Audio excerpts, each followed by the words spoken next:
Salut à tous, bienvenue sur ma chaîne. Aujourd'hui on se retrouve pour une petite vidéo sur le Borka MFR. Donc c'est un petit couteau, un petit mini EDC fixe si je puis dire. Déjà au niveau du couteau, il est livré avec un petit étui en cuir avec le logo en fait du coutelier, donc Borka. Je rappelle pour ceux qui ne le connaissent pas, j'avais déjà fait une revue d'un couteau pliant de lui. C'est un coutelier américain, donc il est basé au Texas et il fait ses couteaux beaucoup à la main. Alors les lames sont des fois prédécoupées à la CNC ou au jet d'eau, j'en sais rien. Il travaille pas mal avec Microtech, là il vient de faire une collaboration avec Bastinelli Knives. Voilà, donc il est plutôt connu aux États-Unis, il commence à se faire connaître un petit peu en France. Et donc ça c'est une de ses lames fixes custom, donc il fait quasiment que du custom. Les productions sont faites par exemple avec Microtech et je crois que c'est tout. Donc ça c'est vraiment du full fait main. Donc au niveau de l'étui, c'est un petit étui avec ici un passage pour mettre à la ceinture.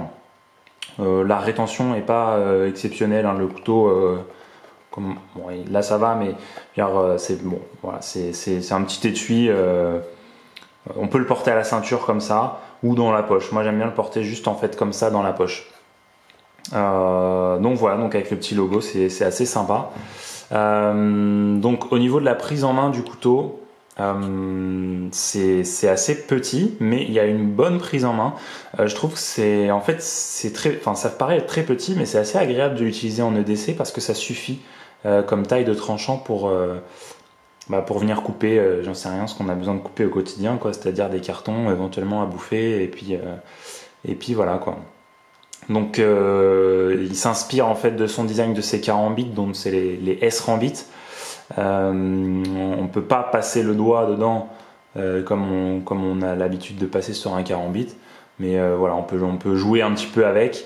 Ça c'est plus esthétique au niveau du trou. Même là, mon petit doigt passe dedans, mais c'est même pas confortable parce qu'il n'y a pas la place de mettre tous les doigts. Par contre, on a vraiment une position 3 doigts qui est confortable quand on le prend comme ça.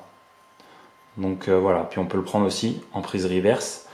Voilà un petit peu pour les prises. Donc je vais faire un peu les détails du couteau un peu plus près. Alors donc c'est du M390 si je dis pas de bêtises. Donc en fait il a son travail de toxification, de guillochage qui fait généralement sur l'avant de ses lames. Là c'est fait sur l'entièreté du couteau. Donc c'est assez joli. On voit en fait, je sais pas si on se rend bien compte avec la lumière, on voit un petit peu les traces en fait du backstand qui sont laissées un peu brutes volontairement. Ça moi j'adore. Enfin, je trouve ça c'est un super beau rendu. Donc voilà, des deux côtés. Au niveau du dos de lame, c'est laissé assez brut aussi. Voilà. Donc de ce côté-là, évidemment, on a sa petite gravure qui est toute petite avec son logo. Je vous montre un petit peu les détails.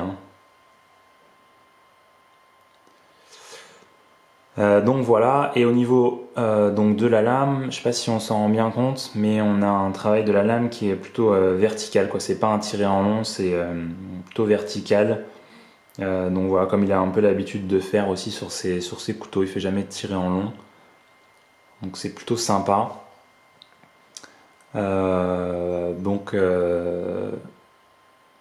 Voilà, je vais vous montrer un petit peu la taille qu'il fait pour que vous ayez un peu plus d'idées. Alors j'ai mon mètre, je vais vous mesurer parce que en photo il pourrait paraître un peu plus grand. Voilà, il fait 12 cm en taille finie, c'est-à-dire hors tout. Donc voilà, c'est juste pour vous dire que c'est vraiment un petit couteau. Le petit dernier que j'avais présenté, le Microtech UTX 70, pour vous montrer un petit peu à côté ce que ça peut donner. Voilà, donc c'est vraiment un petit format que moi vraiment j'affectionne. Au début je l'avais pris un petit peu parce que je le trouvais juste beau et je me suis dit bon, il est beau, ok, mais je vais peut-être pas beaucoup m'en servir, etc. Et en fait, je me suis vraiment attaché à ce couteau et j'ai pas énormément de fixe, mais celui-là fait partie des couteaux que j'ai pas envie de vendre et que j'ai vraiment envie de garder parce que j'aime le format, parce que c'est pas un couteau qui fait peur malgré que ça soit un fixe. On peut le sortir à table lors d'un dîner avec des amis ou quoi que ce soit. Voilà, c'est vraiment le couteau sympa en EDC. Donc voilà, donc je répète le Borka MFR. Écoutez, je vous dis à très bientôt pour de nouvelles choses. Merci d'avoir regardé la vidéo et en attendant, portez-vous bien. Ciao!